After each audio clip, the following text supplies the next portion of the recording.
Hi everyone, it's Tammy Van Hollander. This is day 2 of Tele-Play therapy. I am hoping that I am live now because I don't see anything else moving. So hopefully I'm alive. And so today I wanted to just do a check-in with everybody. We're slowly moving to telehealth. I can't believe it's really day 2 of the week. It feels like there's been so much going on.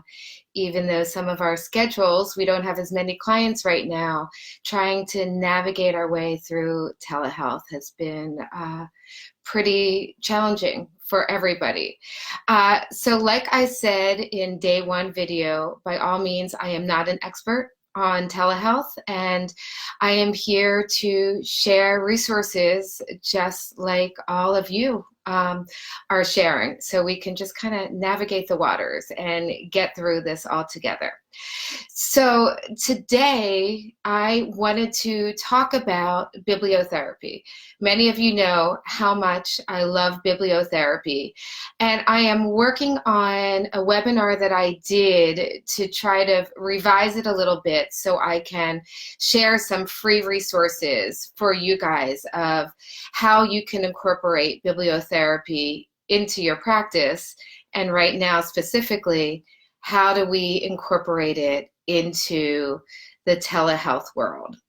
And being able to use books is great. It's very similar in terms of play therapy, that books really offer that safe psychological distance from their problems. Kids are really able to identify with the characters in the book.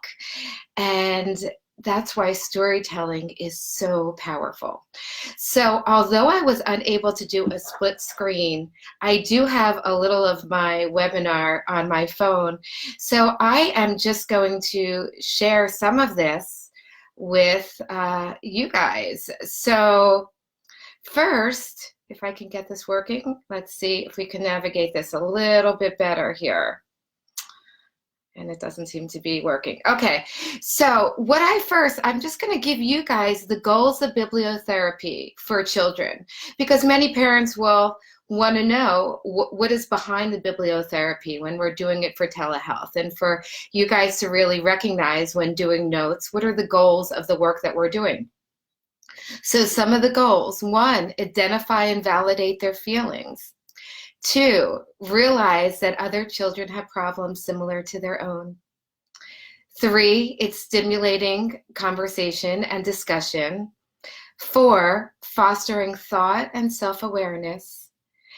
And 5, discovering possible coping skills and solutions. That's one of the powers of play therapy, of bibliotherapy. So when we're looking at storytelling, all of us in the play therapy world know the power of storytelling and how healing storytelling can be. We know that metaphors really offer that safe psychological distance to problems. So let's talk about that for a minute. How can we, hey Steph, hi everyone. How can we use metaphors and be able to offer that safe psychological distance to kids' problems? So a great way is to be able to, first, this is a little different from bibliotherapy, but how do we introduce kids to have them make their own story? Let's do a once upon a time story of the virus, and maybe call the virus a different name, and let the imagination go of the story of the virus. How did it get here? How can we talk to the virus? What are different ways that we need to do to contain the virus, and ways that they're able to offer that with that safe psychological distance? A great thing to be able to do when we're doing teletherapy is meeting the kids where they are. So many of the kids that we see have books that they love. So this is a great time to show us all of the books that you have. Read the book to us, and then we can ask the different processing questions. Ask them, what do they love about the book? What is important to them about the book? Let's have the story time and let them just share their world to us. So I just want to show you guys a couple little processing questions of things that you can ask when we are working with kids via online. Hi, everyone. So I don't know if you guys can see this, but one, asking them, what was your favorite part of the book? Who was their favorite character in the book? Do you and the character have anything in common? We want to gauge that. Or maybe the character reminds them of a sibling, or maybe of a parent, or maybe of a friend. These are all ways that we're just going deeper into conversation with the kids. How did the main character feel in the story? Who would you have been if you were in the story? And then one of the things that I love to do with the stories is what happens next. So one of the books that's just making me think of it now that I have in the other room is When We Are Scared by Todd Parr.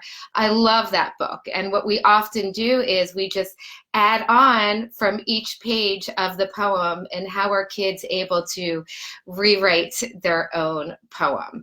So there are a lot of different things in terms of bibliotherapy that I am going to try to upload my webinar for you guys for free, just so you're able to have all of the data that you need of explaining bibliotherapy and the importance of bibliotherapy to families that we're working with and how therapeutic it can be.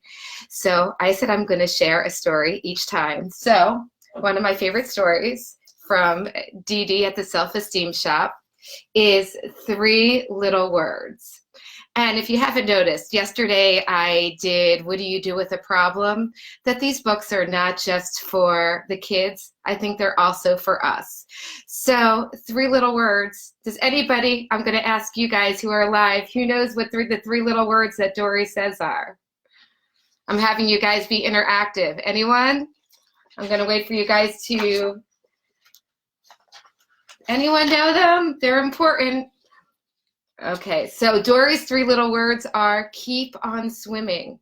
This is a time that we have to keep on swimming. I work with kids all the time when, in terms of they're rigid and they're stuck, and that no matter how hard things get, we have to all keep on swimming. So I'm going to read a little of this, not all. Hooray, it's a big day. You're off to sea. You're on your way. Wherever you go, whatever you do, don't forget these three little words.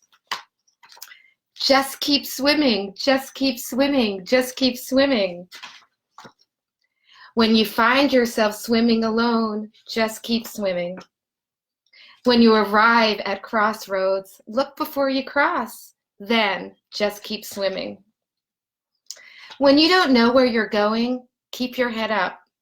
You're bound to run into someone who can help you. When you don't know what you're looking for, just keep swimming. I'm going to move this a little closer this way so you guys can see it. And when you do know, enjoy the ride. When you're surrounded by a bunch of crabs, don't let them get you down. Right now, there's a lot of crabs who feeling crabby being stuck in the house. When you make a friend, keep him forever. Even the crankiest septopus has a heart, maybe even three. So I won't read all of it. I will just go towards the end. Just keep swimming until you find your way. You'll soon discover dreams come true. And when you find what you're looking for, remember those three little words, just keep swimming. So we all need to just keep on swimming, sharing our thoughts, be present in the time, practicing resets, and that all we can do right now is keep on swimming. So I so hope that this was helpful to you guys. I'm going to be uploading it on YouTube. This is day 2. We'll see how many more days we'll be having of my live online. Okay, guys, take care.